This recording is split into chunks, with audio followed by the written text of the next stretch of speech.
하나님 아버지 감사합니다. 수요일 저녁에 오늘 저희들 다시 불러주시고 하나님 말씀을 함께 들을 수 있도록 인도해 주셔서 감사합니다. 오늘 우리에게 하고 싶어 하시는 이야기를 들을 수 있는 길을 열어주시고 마음도 열어주시옵소서.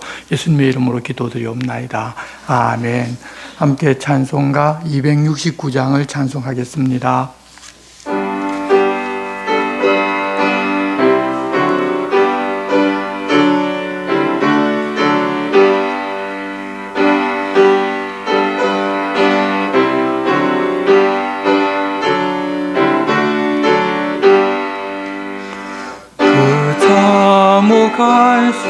십자가에 주 달려 흘린 피 샘물같이 늘 흘러서 죄 씻어주시네.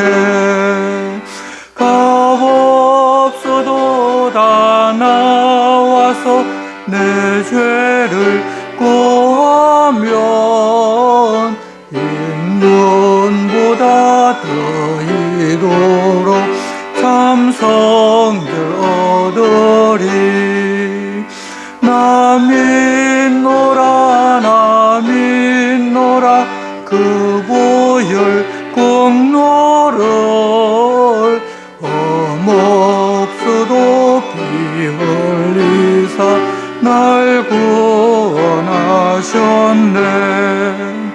저 흉악한 한강도는 제 죄를 깨달아 죄 없으신 주 예수를 구주로 믿었네.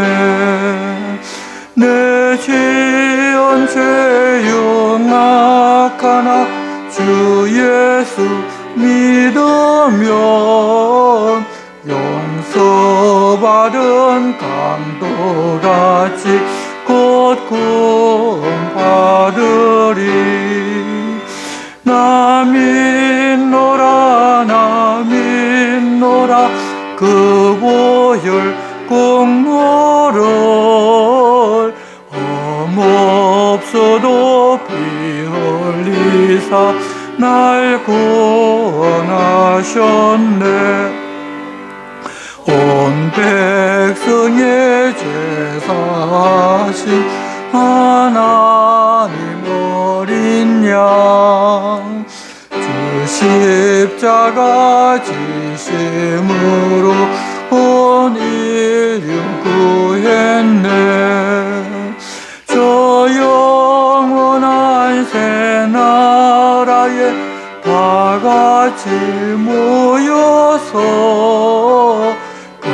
검은 곳 한곡조로 새 노래 부르리. 나 믿노라 그 보혈 공로를 험없어도 피 흘리사 날 구원하셨네. 아멘. 오늘 우리에게 주시는 말씀은 구약성경 스가랴서 1장 2장 말씀입니다. 구약성경 1312쪽 스가랴서 1장 2장 말씀입니다. 우리가 말씀 교독하는 부분은 1절부터 6절 말씀, 1장 1절부터 6절 말씀만 교독하고 오늘 전체적으로 볼 말씀은 1장 2장 말씀입니다. 한 절씩 교독하겠습니다. 다리오 왕 제2년 8째 달에 여호와의 말씀이 이또의 손자 베레기야의 아들 선지자 스가랴에게 임하니라. 이르시되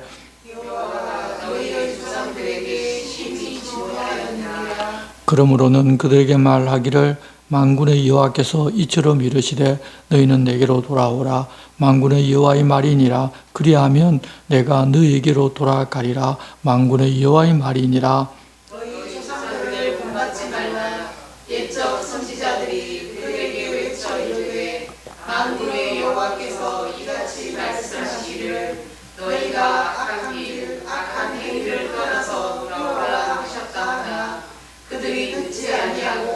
내게 귀를 기울이지 아니하였느니라.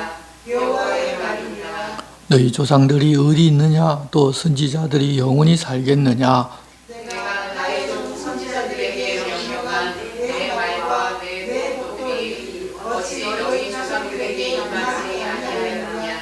그러므로 그들이 돌이켜 이르기를 만군의 여호와께서 우리 길대로 우리에게 행하시려고 뜻하신 것을 우리에게 행하셨다 하였느니라. 아멘.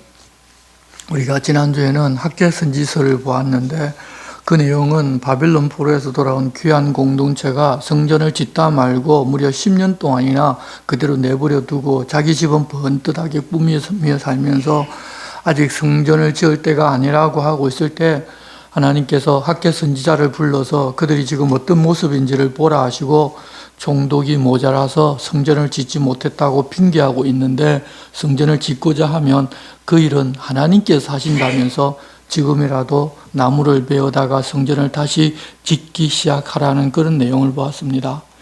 이전까지는 하나님께서 선지자를 보내서 말씀하셔도 듣지를 않았지만 이번에는 그들이 달라져서 학개 선지자를 통해서 하시는 하나님 말씀을 듣고 성전 지대를 놓는 공사를 바로 시작합니다.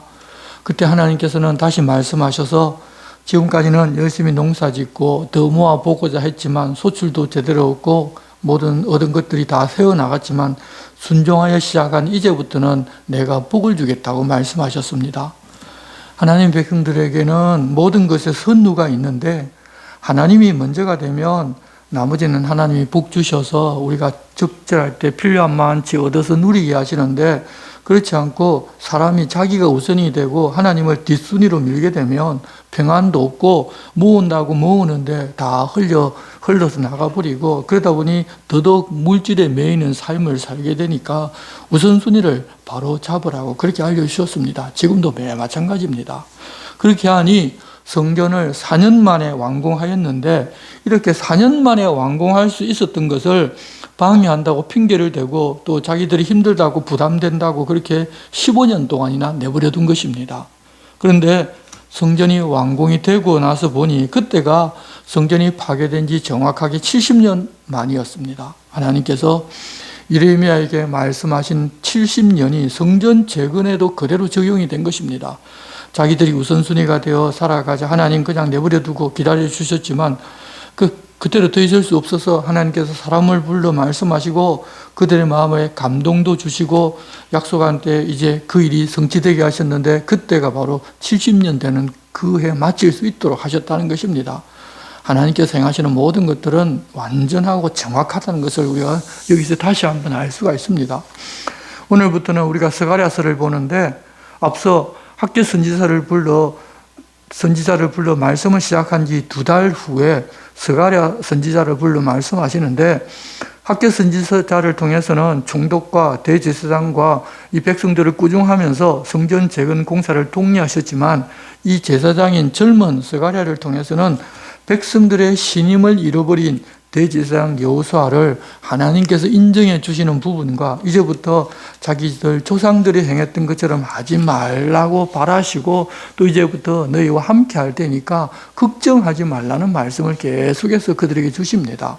그리고 학개서에서는 이 나약한 총독의 모습을 보고서 실망한 백성들에게 이후에 메시아도 그렇게 약한 모습으로 오실 것이지만 하나님께서 함께 하셔서 하나님 하고자 하는 모든 일을 다 이루신다는 것을 알려주셨는데 이 스가랴서에서는 대제사장 여호수아가 다른 말로 하면 예수인데 이름이 예수님과 똑같은데 레위 가계로 이어진 인간 대제사장 여호수아는 나약함을 보이고 죄에 빠진 모습을 보여주지만 그러나 하나님 보내시는 대제사장 예수 그리스도는 그렇지 아니하고 완전하고 순전한 분으로 백성을 구원하신다는 사실도 이제 알려주십니다.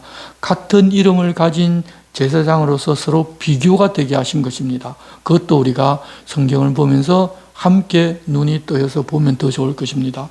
이제 스가랴서로 들어가겠습니다. 1절입니다. 다리오 왕 제2년 8째 달에 여호와의 말씀이 이도의 손자 베레가의 아들 선지자 스가랴에게 임하니라. 이르시되 여호와가 너희의 조상들에게 심히 진노하였느니라.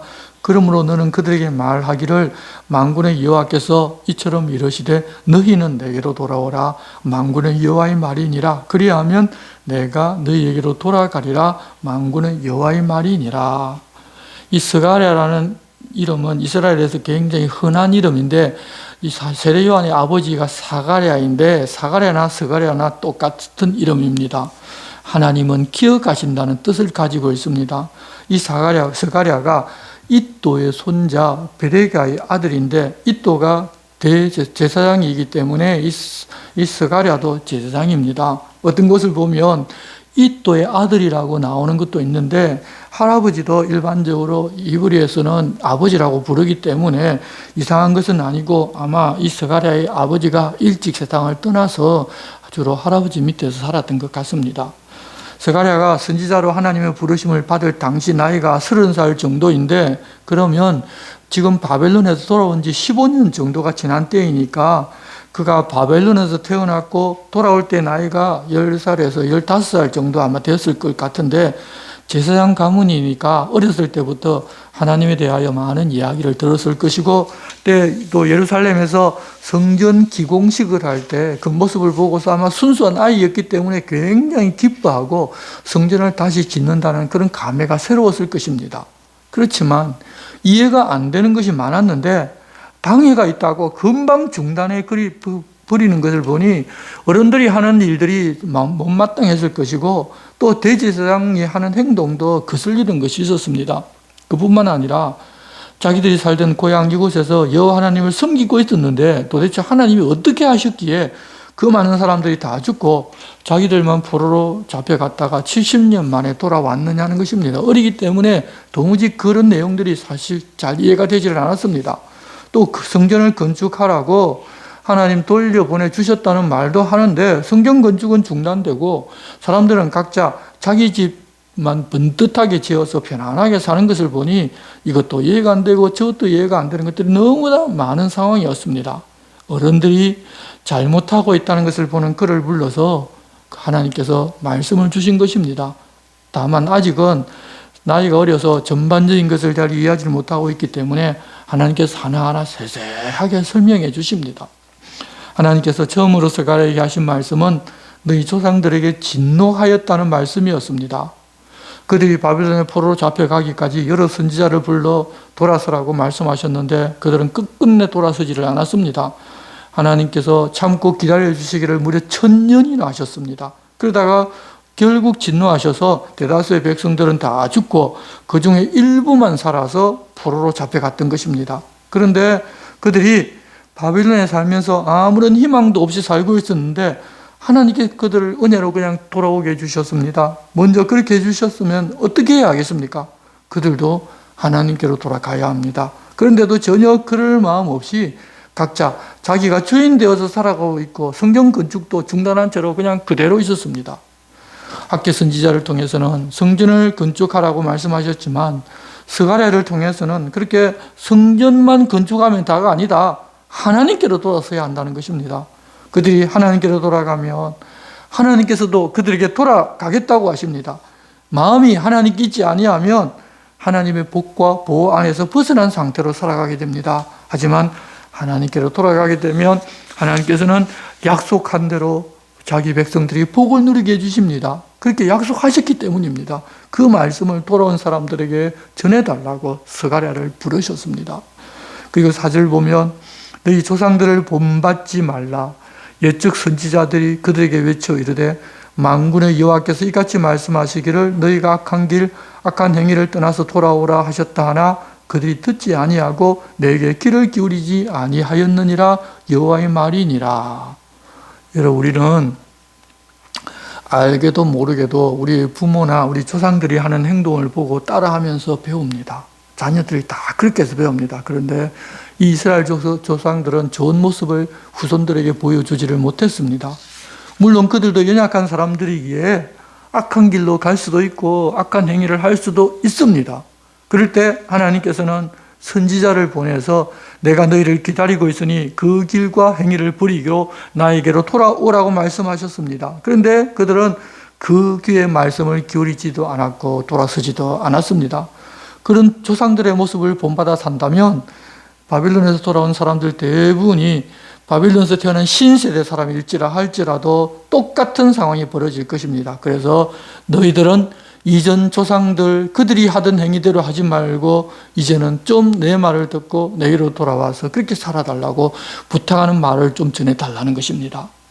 그렇게 하나님을 떠나고 그에게 했던 조상들이 어디 있기는 합니까? 다 죽고 아주 극소수만 살아남았습니다. 그리고 70년이 지나는 동안 살아서 바빌론의 포로로 잡혀갔던 사람도 대부분 다 객지에서 죽고 정말 몇 사람만 살아서 돌아왔습니다. 하나님께로 돌아갈 생각을 하지 않는다면 돌아가고 싶어도 돌아갈 수 없게 되어버리는 것입니다. 게다가 그렇게 하나님 말씀을 전해주신 선지자가 영원히 살아서 그들을 위해서 하나님 말씀을 전해주는 것도 아니지 않습니까? 선지자도 끊어지는 시대가 옵니다. 말라기 이후에 400년간은 정말 선지자도 끊어져서 하나님 말씀을 아무도 전해주지 않는다는 사실을 그들이 경험하게 될 것입니다.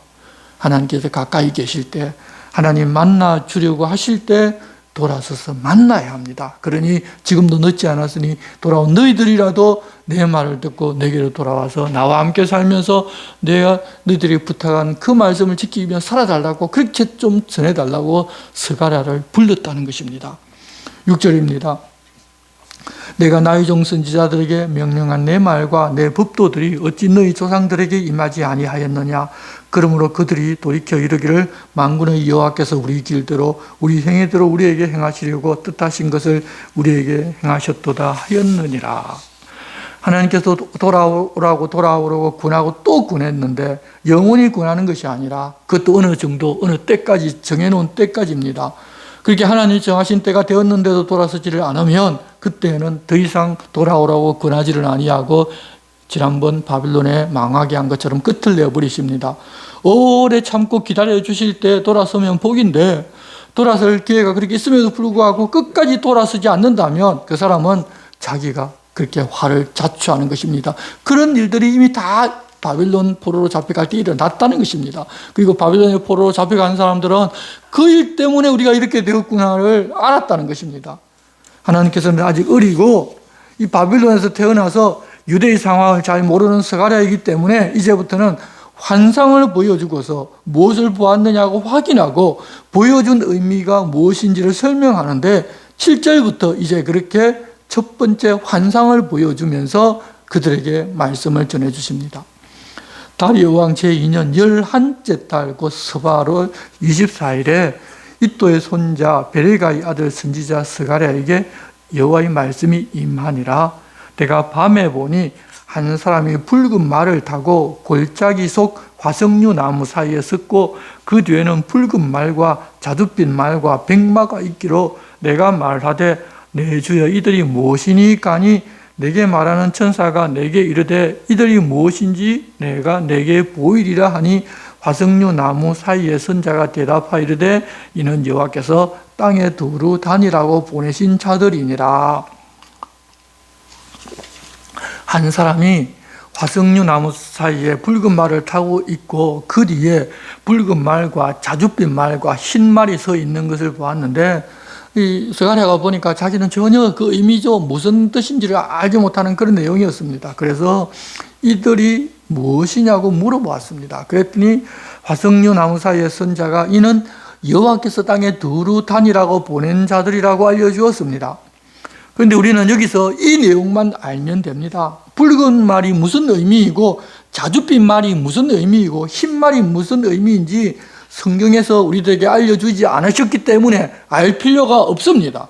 그런데 어떤 의미를 부여해서 사람들이 해석을 해주면 아 그렇구나 하면서 신령한 사람이라고 하면서 따라다니는데 여러분 그렇게 하는 것은 어리석은 행동입니다.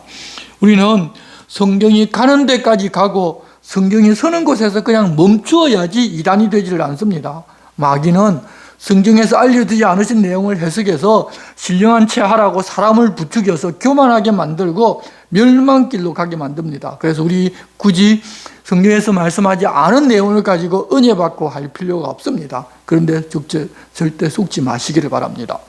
11절입니다. 그들이 화석류 나무 사이에 선 여호와의 천사에게 말하되 우리가 땅에 두루 다녀보니 온 땅이 평안하고 조용하더이다 하더라. 앞서에서는 화석류 나무 사이에 한 사람이 서 있다고 했는데 이제는 여기서는 한 사람이 바로 천사, 곧 하나님의 사자인 것을 알려주십니다. 땅에 두루 다니며 땅의 형편을 돌아보고 온 천사가 화석류 나무 사이에 선 천사에게 보고를 합니다. 그러면 이 천사는 다른 천사와는 격이 다른 분입니다. 그래서 학자들은 예수님일 것이라고 해석을 하기도 하는데 굳이 해석하지를 않아도 됩니다.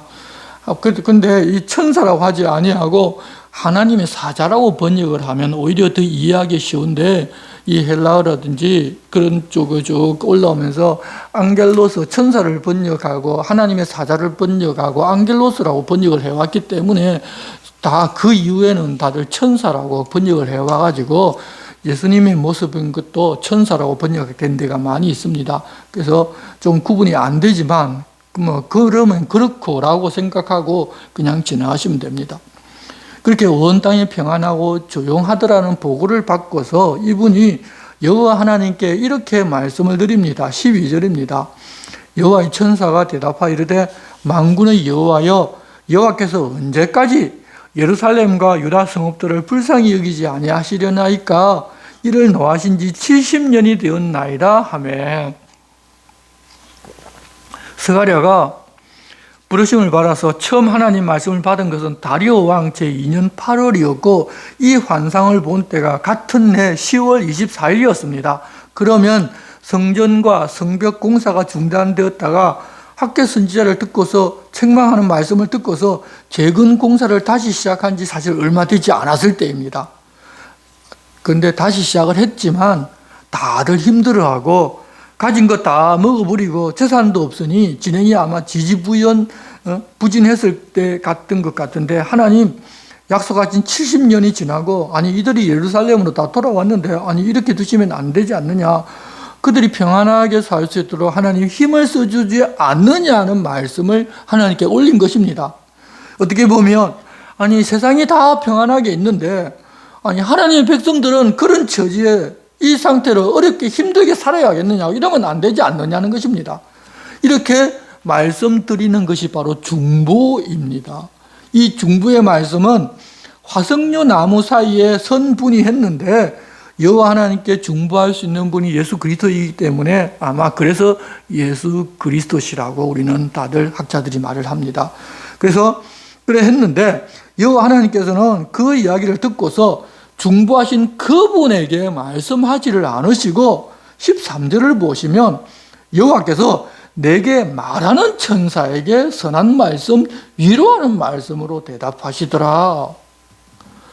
그러니까 중보하는 분이 그런 이야기를 하셨는데 대답은 그분에게 하지 아니하고 스가랴에게 말하는 천사에게 선한 말씀, 위로하는 말씀으로 대답하셨다는 것입니다.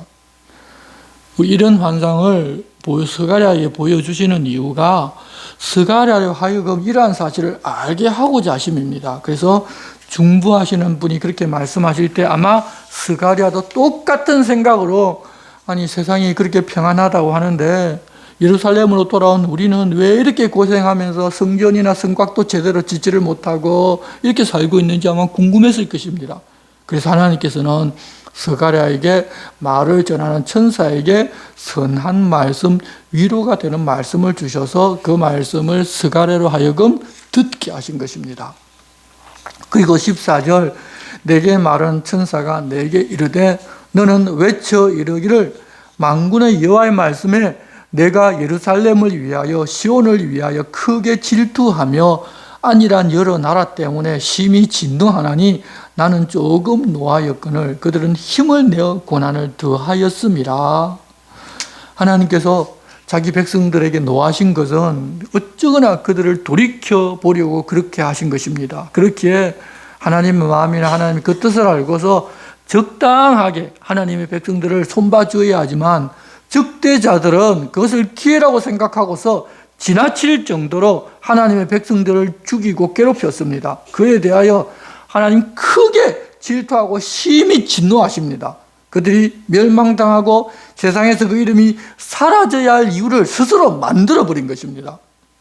혹시 우리도 어떤 사람을 책망해야 할 일이 있을 때 적당하게 해야지 감정에 치우쳐서 하나님 정하신 한도를 넘어서 그 사람이 무너질 정도로 책망을 하게 되면 그게 죄가 되고 내가 망하는 이유가 될 수도 있습니다.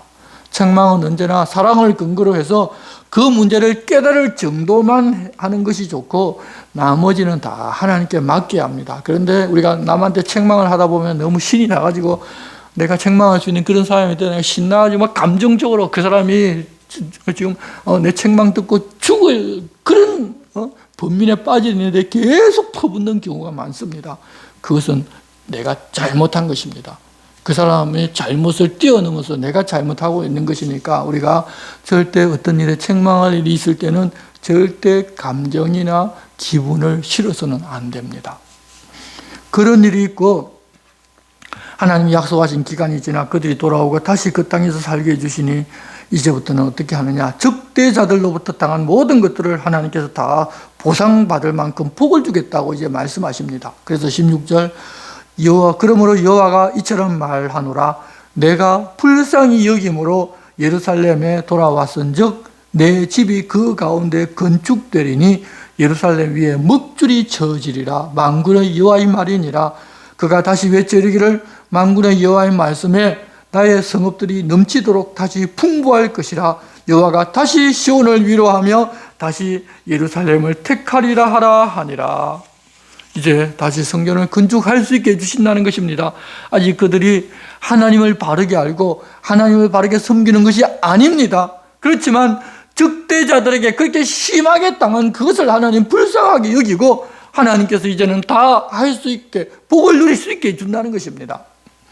이 당시 이들은 총독이 무능해서 일이 진행되지 않는다고 책임을 돌렸고 조금 후에 보면 대제사장 여호수아가 하나님 기뻐하지 않을 일을 합니다.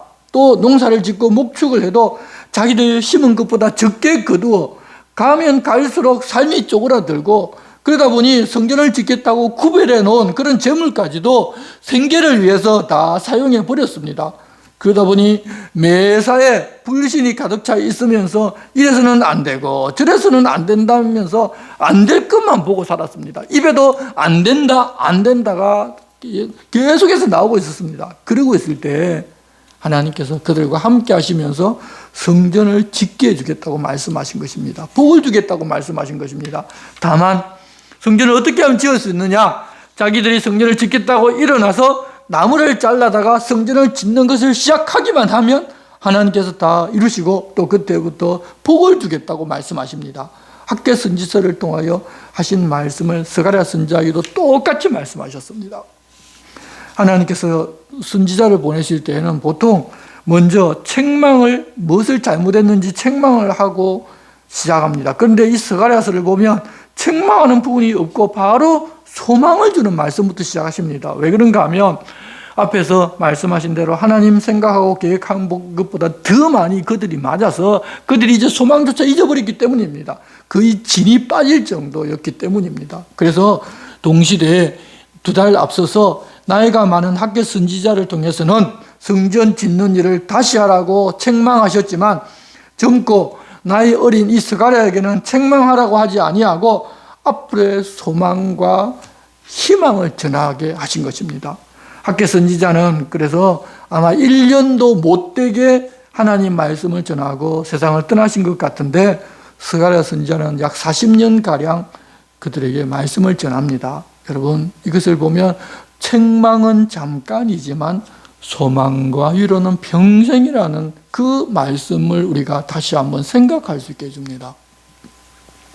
이제 18절부터는 두 번째 환상인데 넷불을 보여주셨습니다. 무엇인지 모르는 스가랴는 다시 무엇인지를 물었습니다. 이들은 유다와 이스라엘과 예루살렘을 흩뜨린 뿔이라고 알려주셨습니다. 그때 또 대장장이 4명이 보였습니다. 스가랴는 이들이 무엇을 하러 왔냐고 물었습니다. 그랬더니 그 뿔들이 유다를 흩뜨려서 사람들을 능히 무리를 들지 못하게 하니 이 대장장이들이 와서 그것들을 두렵게 하고 이전에 뿔들을 들어 유다 땅을 흩뜨린 여러 나라의 뿔들을 떨어뜨리려 하느니라고 말씀하셨습니다. 하나님께서 강대국을 사용하셔서 자기 백성들을 버릇을 좀 고치려고 하셨는데 그들이 지나치게 자기 백성들을 괴롭힌 것을 심판하여 이제는 그 뿔들을 다 빼버려서 다시는 다른 나라를 들이받고 다른 나라에 쳐들어가서 그들을 헛돌이는 일을 못하게 하겠다는 것입니다. 그래서 나라가 크고 부유하고 잘 나간다고 자기들이 무엇이나 좀 된 것처럼 다른 나라를 괴롭히고 특히 하나님 나라 백성들을 괴롭히면 반드시 이렇게 됩니다. 유다 사람들이 들으면 자기들을 괴롭히고 망하게 만든 나라들을 하나님이 이렇게 손봐 주신다고 하니 얼마나 위로가 되겠습니까? 내게 직접적인 위로가 아니라도 그런 것만으로도 위로가 되는데 하나님 그렇게 위로하면서 격려하는 말씀을 하십니다. 이제 2장으로 넘어가면 2장에는 청량줄을 잡은 사람에 대한 이제 세 번째 환상을 보게 하시는데 1절입니다. 내가 또 눈을 들어본 적 한 사람이 청량줄을 그의 손에 잡았기로 내가 어디로 가느냐 물은 적 그가 내게 대답하되 예루살렘을 청량하여 그 너비와 길이를 보고자 하노라 하고 말할 때 내게 말하는 천사가 나가고 다른 천사가 나와서 그를 맞으며 이르되 너는 달려가서 그 소년에게 말하여 이르기를 예루살렘은 그 가운데 사람과 가축이 많으므로 성곽 없는 성읍이 될 것이라 하라. 여호와의 말씀에 내가 불로 둘러싼 성곽이 되며 그 가운데서 영광이 되리라. 이 내용을 알려주라는 것입니다. 스가랴가 환상으로 청량줄을 잡은 사람은 어떤 사람을 보았는데 어디로 가느냐고 물으니 예루살렘을 청량하러 간다고 그렇게 하였습니다. 청량을 한다는 것은 이제 곧 공사가 시작된다는 의미입니다. 그렇게 말한 천사가 나가고 다른 천사가 들어와 맞이하면서 말하기를 너는 달려가서 그 소년에게 말하라고 하였는데 그 소년이 바로 스가랴입니다. 스가랴에게 달려가 알려주라고 하더라는 것입니다. 무엇을 알려주려는가 하면 예루살렘은 그 가운데 사람과 가축이 많으므로 성곽 없는 성읍이 될 것이라 하라. 여호와의 말씀에 내가 불로 둘러싼 성곽이 되며 그 가운데서 영광이 되리라는 사실을 알려주라고 하셨습니다. 엄청나게 많은 사람과 가축이 살아서 성곽이 없는 곳이 될 것인데 그렇지만 하나님께서 불로 둘러 보호하셔서 안전하게 사는 곳이 된다는 것입니다. 그러니 염려하고 두려워할 필요가 없다는 것입니다. 그때 당시 성벽도 제대로 재건 공사를 하지 못했는데 그럴지라도 하나님이 그렇게 지켜주시기 때문에 두려워할 이유가 없다는 것을 스가랴를 통해서 백성들에게 알려달라는 것입니다. 예루살렘이 그렇게 안전한 곳이 되면 이제 유대인들은 다 그곳으로 돌아와야 합니다. 그런데 그렇지 아니하고 대장장이를 보내서 지금 뿔을 뽑아 버리려고 하는데 그 죄악의 도성 그곳에 그대로 남아있으면 이스라엘 백성들도 그 죄악의 백성들과 함께 하나님의 진노를 함께 당하게 됩니다. 그래서 6절입니다. 오호라 너희는 북방 땅에서 도피할지어다 여호와의 말씀이니라 이는 내가 너희를 하늘 사방에 바람같이 흩어지게 하였음이니라 여호와의 말씀이니라 바빌론 성에 거주하는 시온아 이제 너는 피할지니라. 하나님께서 먼저는 그렇게 흩어졌지만 이제는 돌아오게 해주시니까 이제는 그곳을 떠나 돌아와야만 하는 것입니다. 그렇게 돌아오라고 하셨음에도 돌아오지를 않으니까 에스더에서 보는 그런 사건이 일어납니다. 물론 하나님께서 그들을 버리지 않으시고 다시 안아주셨지만 돌아오라고 할 때 돌아오는 것이 복이고 그런 환난을 당하지 않을 수가 있는 것입니다. 8절입니다. 만군의 여호와께서 이같이 말씀하시되 영광을 위하여 너희를 노력한 여러 나라로 보내셨나니 너희를 범하는 자는 그의 눈동자를 범하는 것이라 내가 손을 그들 위에 움직인 적 그들이 자기를 섬기던 자들에게 노략거리가 되리라 하셨나니 너희가 만군의 여호와께서 나를 보내신 줄 알리라. 하나님께서 먼저는 이스라엘 백성들을 그들이 불순종해서 세계 각국으로 흩어졌지만 그것은 사실은 표면적인 이유 있고 그들이 그곳에 살면서 여호와 하나님께서 그들을 얼마나 위하고 계신지 하나님의 영광이 나타나는 것을 도구가 되게 하려고 보내셨습니다. 그들을 돌보시는 하나님을 온 세상 사람들이 다 보게 하는 것입니다. 만일 흩어진 그곳에서 하나님 백성들을 범하는 것은 여호와 하나님의 눈동자를 범하는 것과 같다는 것입니다. 하나님께서 이들을 얼마나 사랑하시는지를 알려주십니다. 이전에 그들을 내칠 때와는 상황이 완전히 다릅니다. 이제는 그래서 천사들을 보내어서 그런 성들, 자기 백성들을 괴롭힌 그런 성들을 하나님 친다는 것입니다. 그래서 자기들이 예전에는 하나님보다 더 높은 줄 알았는데 하나님의 천사들이 와서 그들을 칠 때 비로소 하나님, 우리가 무시해야 될 분이 아니었구나, 우리가 잘못했구나를 깨달아 알게 하신다는 것입니다. 그래서 그때는 이스라엘 백성들이 그들을 섬겼지만 이제는 그 반대로 하나님의 손이 그들 위에 있기 때문에 그들이 이스라엘 백성들의 노략거리가 될 것입니다. 그렇게 될 때 여호와 하나님께서 이스라엘 백성을 보낸 줄을 알게 된다는 것입니다. 그래서 10절에 여호와의 말씀에 시온에 따라 노래하고 기뻐라. 이는 내가 와서 내 가운데 머물 것임이라. 하나님께서 예루살렘에 복을 베풀기 시작하셨으니 이제부터는 울고 애통해하는 것이 아니라 노래하고 기뻐하고 즐거워하라는 것입니다. 하나님께서 그들과 함께 하시니 말입니다. 11절 그날에 많은 나라가 여호와께 속하여 내 백성이 될 것이요 나는 내 가운데 머물리라. 내가 만군의 여호와께서 나를 내게 보내신 줄 알리라. 여호와께서 장차 유다를 거룩한 땅에서 자기 소유를 삼으시고 다시 예루살렘을 택하시리니 모든 육체가 여호와 앞에서 잠잠할 것은 여호와께서 그의 거룩한 처소에서 일어나심이니라 하라 하더라. 여기서도 보면 그때 당시 이스라엘 백성들이 누릴 만한 것이 아니라 예수 그리스도를 보내어서 많은 나라 백성들이 하나님을 믿는 그런 백성이 되고 함께 사는 임마누엘의 하나님이 되신다는 것을 알려주시면서, 그렇지만 유다도 그렇다고 버리는 것이 아니라 유다도 자기 소유로 삼으시고 다시 예루살렘을 택하신다고 말씀하셨습니다. 그리고 이제부터 여호와께서 그의 거룩한 처소에서 일어나셨으니 이 말 저 말 하지 말고 잠잠하여 하나님 행하시는 일을 보고 노래하고 기뻐하며 살아달라는 것입니다.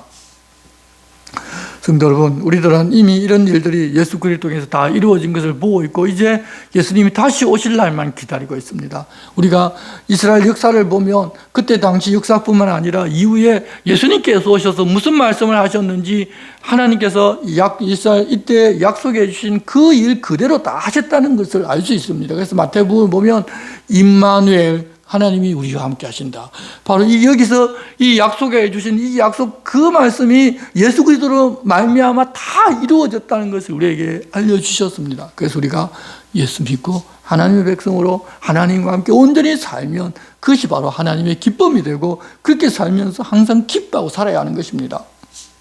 성도 여러분, 하나님 백성이 되면 이렇게 비록 불순종해서 진노를 당했다 하더라도 하나님께서는 다시 회복시켜 주십니다. 그리고 노래하며 기뻐하며 살 수 있게 해주십니다. 그러니 우리는 너무 슬퍼하거나 염려, 걱정하지를 말아야 합니다. 심지어는 우리가 죄를 지어서 잘못했을 경우에도 우리가 하나님께로 돌아서면 하나님 그냥 내치지를 않으십니다. 다시 회복시켜 주십니다. 그런 은혜가 우리들에게 있습니다. 그런 은혜가 있기 때문에 우리가 어떻게 그런 은혜를 내게 베푸시는 하나님을 배신하고 죄에 빠져 살겠느냐, 우리가 말을 하면서 다시는 죄의 노예가 되지 않고 하나님의 거룩하심을 닮아가고자 살아가는 것이 바로 예수 믿는 사람이 가져야 할 마음이고 삶의 태도인 것입니다. 그걸 우리가 계속해서 볼 수 있게 해주십니다. 그런 하나님이 우리 하나님이시기 때문에 예수님께서는 말씀하시기를 아무것도 염려하지 말고 다만 모든 일에 기도와 간구로 너희 구할 것을 감사함으로 하나님께 아뢰며 살아가라고 그렇게 부탁하셨습니다. 이제 우리들도 당장 우리가 있는 현실이 어렵고 힘들 수도 있겠지만 그럼에도 불구하고 늘 기뻐하고 감사하면서 우리 구할 것을 하나님께 구하고 기도하면서 그렇게 살아가야 할 것입니다. 그런 사람들하고 주님 부탁하십니다. 기도하겠습니다. 하나님 아버지, 바빌론에서 왔지만 성전을 짓겠다고 기공식을 하고서는 멈춰서 있는 상황에서 하나님께서 학개 선지자와 스가랴 선지자를 보내어 하나님 함께하니 낙심하고 두려워하지 말고 이제부터는 하나님 해주시는 일을 보고 노래하고 기뻐하라는 말씀 주시는 것을 보았습니다. 우리가 현실을 볼 때 눈앞이 캄캄할 정도로 어렵고 힘들어서 아무런 해결 방안이 보이지 않을 때도 있습니다.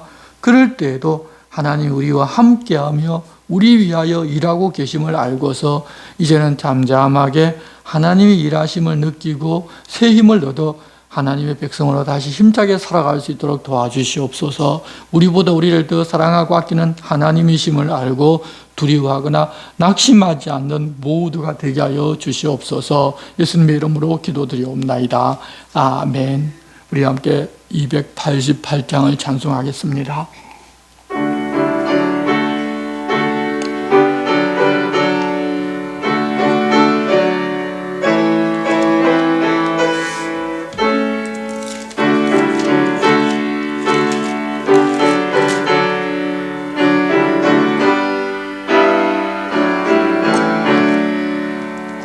예수를 나의 구주 삼고 성령과 피로써 거듭나니 이 세상에서 내 영혼이 하늘의 영광 누리도다.